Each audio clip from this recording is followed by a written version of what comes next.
সাবেক প্রধানমন্ত্রী খালেদা জিয়ার মৃত্যুতে চলা রাষ্ট্রীয় শোকের মাঝেও নিষেধাজ্ঞা উপেক্ষা করে ঢাকা শহর জুড়ে ইংরেজি নতুন বর্ষকে স্বাগত জানাতে ফুটেছে আতশবাজি। এ নিয়ে রাত থেকে রীতিমতো সমালোচনার ঝড় উঠেছে সোশ্যাল মিডিয়ায়।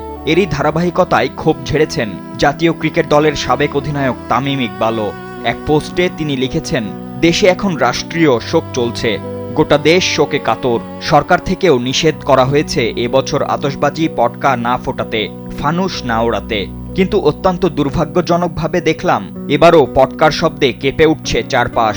সবার প্রতি অনুরোধ, দয়া করে এসব থেকে বিরত থাকুন।